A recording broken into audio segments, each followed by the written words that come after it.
કોઈને અન્યાય કરવા માંગતા નથી અને આપણે કોઈ રજવાડા કોઈને આંચકી નથી લીધા. આ લોકશાહી છે, બરાબર. લડવાનો બધાનો અધિકાર છે, બરાબર. કારણ વગર કારણના આપણે કોઈ દબાઈ રહી જાય કે આપણે સહન કરવાનું થતું નથી. બહુ સહન કર્યું છે. આપણે કાયદા અને સંવિધાનમાં માનવાવાળા વ્યક્તિ છીએ, બરાબર. પોલીસ પ્રશાસનથી કાલે ઘણા ફોન આવ્યા કે ચિરાગભાઈ ગુના દાખલ થઈ ગયા છે, આરોપી પકડાઈ ગયા છે, બરાબર.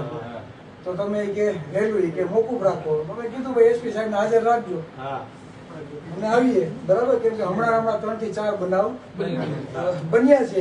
આપણે કોઈને અન્યાય કરવા માંગતા નથી, પણ ખોટી રીતે દર ખેલે આપને ભોગ બનાવે, બરાબર. ને પોતાને કુમર ખાન સમજતા હોય કે અમે કિંગ છીએ અને અમે કાલ સવારે તમને ઉભા ન દઈએ. આ તો ડરાવવાની વાત છે કે તમારે અમારી સામે ઉભું રહેવાનું નહીં, બરાબર. સાજા થઈ જાવ કમ્પ્લીટ. પછી તમારા જ વિસ્તારમાં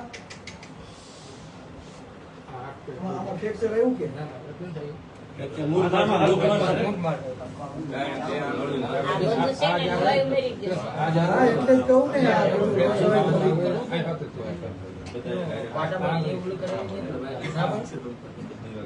સમાજે થોડીક હિંમત રાખવાની જરૂર છે, બરાબર. અને અંદરથી ડરનો માહોલ કાઢવાની જરૂર છે. એટલે ટૂંક સમયમાં આપણે બોટાદમાં કાર્યક્રમ ગોઠવીએ છીએ, બરાબર. અને આપણે એકતા શું છે ને એ તમારે બતાવવી પડશે. બાકી હમણાં 3 થી 4 બનાવ બન્યા છે. અમે કઈ ઘડીએ આવવાના નથી.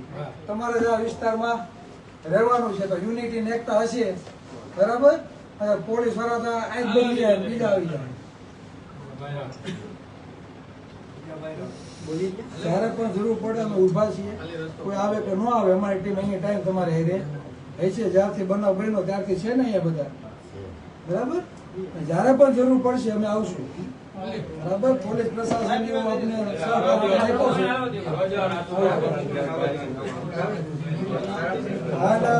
પોલીસ પ્રશાસન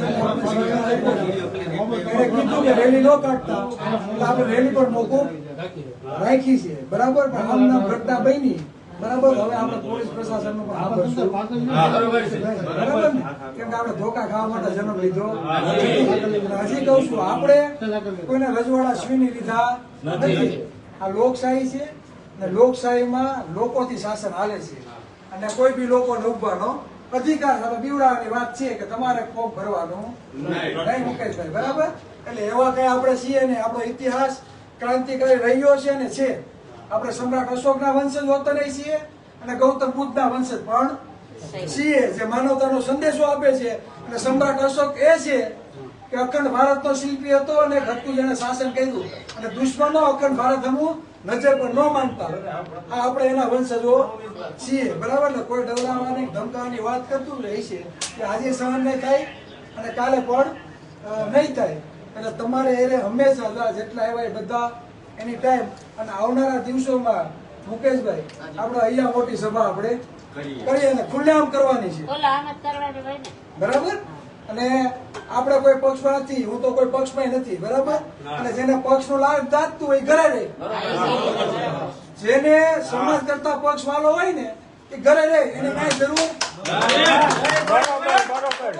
અને આપણે આપણા એક પણ ભાઈના દુશ્મન નથી, પણ આપણા જ ભાઈઓને કોઈ ધોકામાં આ તો સારું થયું સમજી લો કે આપવા હોય કોઈ કાર્યકર્તા મારો કાલો ભાજપ વાળાને ઠોકશે. કોઈને મનમાં હવા હોય તો કાઢી નાખે. કેમ કે હમણાં જ હું એક ખાંભા કે લાઠીને એક સેટ છે, બરાબર. 4 ઉમેદવાર આપવાથી ચૂંટાઈને એમાં 2 કોંગ્રેસ માંથી, બીજા 2 ભાજપ માંથી. ભાઈ આપવાથી મહિલા કેન્ડિડેટ પ્રમુખ બને એમ છે, બરાબર. આપવાથી આપણો ભાઈ છે તો બીજા 3 બીજા સમાજના ના પાડતી હતી કે ભાઈ કોળીને નહીં, આપણે સામેવાળાને સપોર્ટ કરવાનો. આવી હાલત છે. એટલે તમને જીતાડે ખરી પણ સ્વીકારતું કોઈ નથી. આ વાસ્તવિકતા છે. કડવું હોય કડવું, સત્ય છે, સ્વીકારવું પડશે, બરાબર. કાલે જ આપને ફોન આવ્યો. એટલે જેને સમાજ કરતા પક્ષ વાળો હોય ઘરે રહી, બરાબર. અમને સમાજ વાળો છે કે સમાજને જ્યાં તકલીફ હશે ત્યાં અમે ઉભા રહીશું. અત્યારે એસપી સાહેબ ને મળવા જાય છે ને એસપી સાહેબ ને આપણે કહીએ છીએ, બરાબર. જો હિલિંગ કન્સ્ટ્રક્શન એમને બતાવ્યો તો વિડીયો બતાવીએ ભાઈ આપણે. પાટણ વાળા, સુરત વાળા જો આ રીતે ધોલાઈ કરે છે, બરાબર.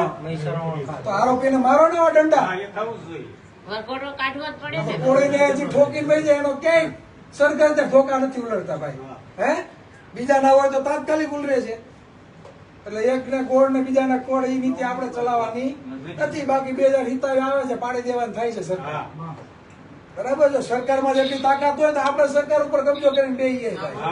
હે એને નો ગોઠડિયા વાળી બ્યાજ દે. એટલે વાસ્તવિકતા ઓળખો, વાસ્તવિકતા જાગૃત કરો. બાકી આમ નામ રહ્યું ને તો હજી ધોકા ખાવાના વારા છે.